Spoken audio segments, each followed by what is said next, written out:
Kedatangan penjelajah Eropa telah mengubah sejarah Amerika, dengan kontak pertama yang menyebabkan banyak penduduk asli mengalami kematian akibat penyakit.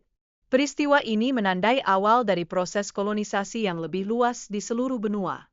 Kolonisasi Inggris di Amerika dimulai pada tahun 1607 dengan sejumlah pemukiman baru. Namun, hal ini menciptakan ketegangan antara kolonialis dan kerajaan Inggris, terutama terkait dengan pajak yang tinggi yang dikenakan tanpa adanya perwakilan dari mereka. Pikiran dari pemikir-pemikir seperti John Locke dan Thomas Paine telah memicu semangat perlawanan di kalangan kolonialis. Mereka berkontribusi pada pengembangan ide-ide kebebasan dan hak asasi manusia yang menjadi landasan bagi gerakan kemerdekaan. Setelah melalui Perang Saudara yang panjang, Amerika Serikat lahir sebagai sebuah negara baru, namun proses tersebut tidak berlangsung tanpa noda. Catatan kelam mengenai perbudakan menjadi salah satu cacat permanen dalam sejarah bangsa ini. Keyakinan mengenai manifest destiny muncul sebagai pendorong bagi pemerintah AS untuk menguasai seluruh benua Amerika. Konsep ini mengakibatkan pengusiran suku asli dan perluasan wilayah yang ditandai dengan konflik yang berdarah. Perang dengan Meksiko terjadi di pertengahan abad ke-19, menghasilkan perolehan sepertiga wilayah Meksiko oleh Amerika Serikat. Dengan demikian, AS merebut kedaulatan yang membentang dari Atlantik hingga Pasifik. Kebijakan isolasi yang diterapkan oleh Amerika Serikat di bawah kepemimpinan Woodrow Wilson bertujuan untuk menghindari keterlibatan dalam konflik besar.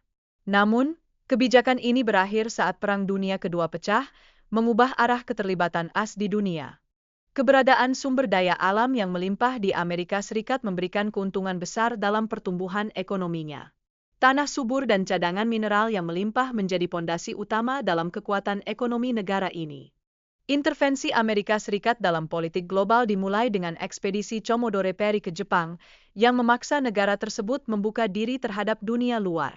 Peristiwa ini menandai langkah awal pengaruh AS di Asia dan Pasifik.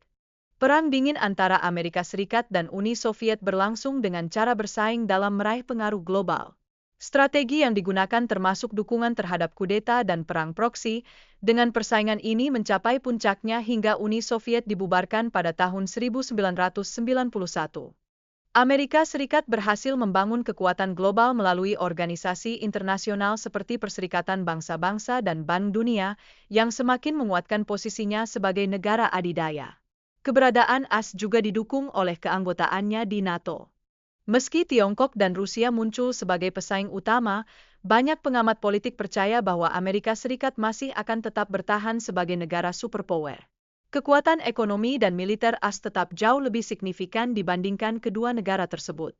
Walaupun ada potensi untuk aliansi antara Tiongkok dan Rusia, ketegangan di antara mereka terus berlanjut, sehingga kerjasama menjadi hampir mustahil. Perbatasan yang diperebutkan menjadi penghalang utama dalam membangun hubungan yang lebih harmonis.